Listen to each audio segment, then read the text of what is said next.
నేను సత్యంలో చెప్తున్నానని దేవునికి తెలుసు. ప్రతి చోట ఉన్న మిమ్మల్ని దేవుడు దీవించునుగాక. ఇది శనివారం జనవరి 18, 2025. ఇక్కడ బ్రహ్నం టాబర్నికల్ నుండి పక్షిరాజులు కూడుకొనుచున్నవి లేక. ఇప్పుడు సహోదరుడు జోసెఫ్ బ్రహ్నాం నుండి లేక.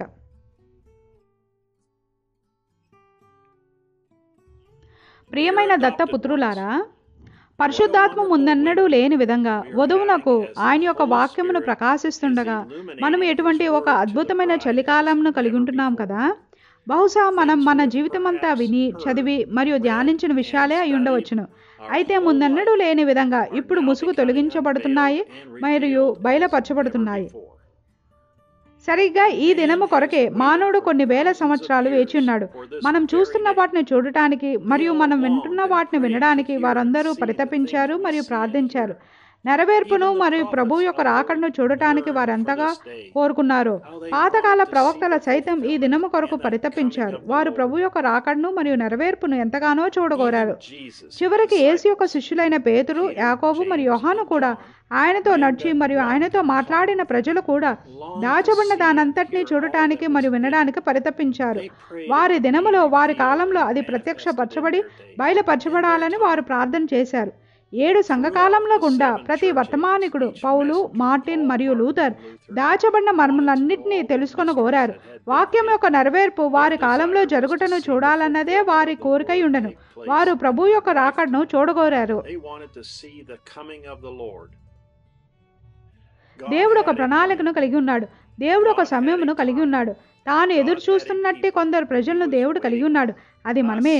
కాలంలన్నిటి గుండా అందరూ విఫలమయ్యారు. కానీ ఆయన యొక్క మహిమకరమైన పరిపూర్ణ వాక్య వధువైనట్టు ఒక జనం ఉంటారని ఆయన యొక్క ముందు జ్ఞానం ద్వారా ఆయన ఎరిగి ఉన్నాడు. వారు ఆయనను విఫలపరచరు.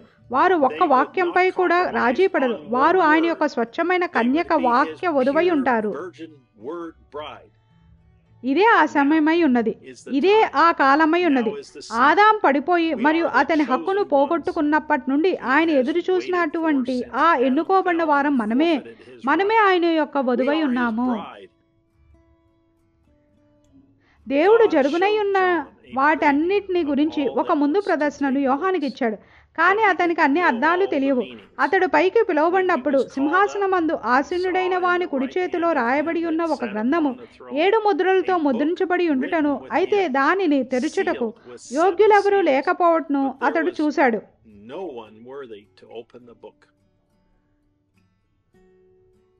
ఇక సమస్తము నశించిపోయినట్లే అని ఏ నిరీక్షణ లేనందున యోహాను కేకవేసి బహుగా ఏడ్చాడు. కానీ ప్రభుకు స్తోత్రం. పెద్దలలో ఒకరు అతనితో ఇట్లు చెప్పారు, ఏడ్వకము, ఏలేనగా ఇదిగో దావీదు వేరైన యూదా గోత్రపు సింహము 7 ముద్రలను తీసి మరియు ఆ గ్రంథమును విప్పుటకై జయం పొందెను.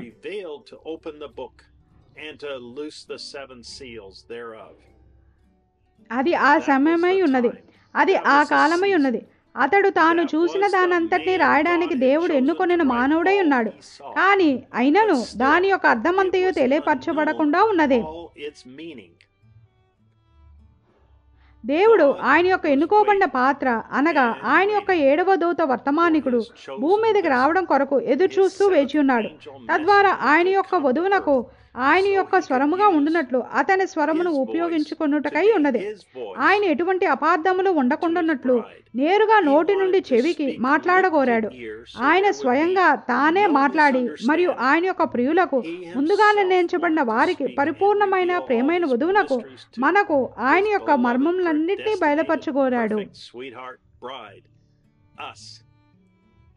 ఈ అద్భుతమైన సంగతులన్నింటినీ మనకు చెప్పడానికి ఆయన ఎంతగా పరితపించాడో.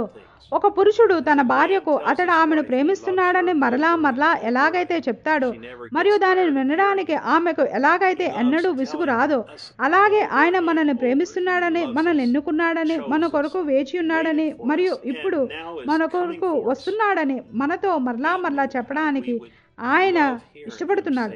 ఆయన దానిని మరలా చెప్పుటను వినడానికి మనం ఎంతగా ఇష్టపడతామో ఆయనకు తెలుసు. అందుకే ఆయన యొక్క స్వరమును రికార్డు చేపించాడు. తద్వారా ఆయన యొక్క వధువు ప్లేను నొక్కి ప్రతిరోజు రోజంతా ఆయన యొక్క వాక్యము తమ హృదయములను నింపడాన్ని వినగలుగుటకై ఉన్నది. ఆయన యొక్క వాక్యంపై పోషింపబడుట ద్వారా ఆయన యొక్క ప్రియమైన వధువు తనను తాను సిద్ధపరచుకున్నది. ఆయన యొక్క స్వరమును తప్ప మరి దేనిని వినదు. ఏర్పాటు చేయబడిన ఆయన యొక్క స్వచ్ఛమైన వాక్యమును మాత్రమే మనం ఆరగించగలము. మనము గొప్ప ఎదురుచూపులతో ఉన్నాము. మనము దానిని మన అంతరాత్మలలో అనుభూతి చెందుతున్నాము.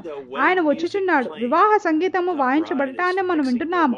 ఆ నడవకుండా వచ్చుటకు వధువు సిద్ధంగా ఉన్నది. అందరూ లేచి నిలబడండి. వధువు తన వరుడితో ఉండటానికి వచ్చుచున్నది. సమస్తము సిద్ధము చేయబడినది. ఆ క్షణము వచ్చి ఉన్నది. ఆయన మనల్ని ఎవరూ ప్రేమించిన విధంగా ప్రేమిస్తున్నాడు. మనము కూడా ఎవరిని ప్రేమించిన విధంగా ఆయనను ప్రేమిస్తున్నాము. మనము ఆయనతోనూ మరియు మనము ప్రేమిస్తున్న వారందరితోనూ నిత్యత్వమంతా ఏకమై ఉండబోచున్నాము.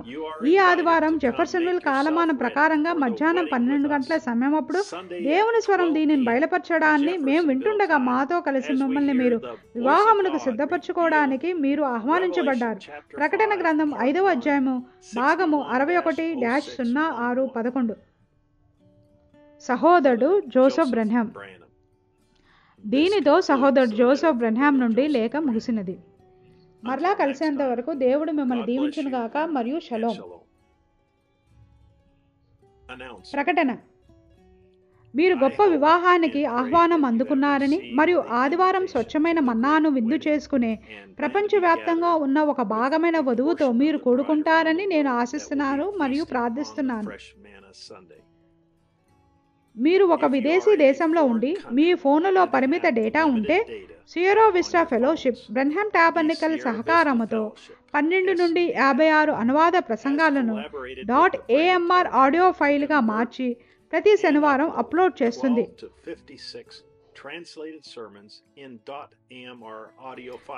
మీ భాషలో ఆడియో ఫైల్ని ఎంచుకోండి. ఆపై మీరు తక్కువ డేటా లేదా డేటా లేనప్పటికీ టేప్ వర్తమానంను వినవచ్చు. ఇది వాట్సాప్ వినియోగదారుడు లోతైన అడవులలో ఉన్నప్పటికీ దేవుని స్వరాన్ని వినడానికి సహకరిస్తుంది.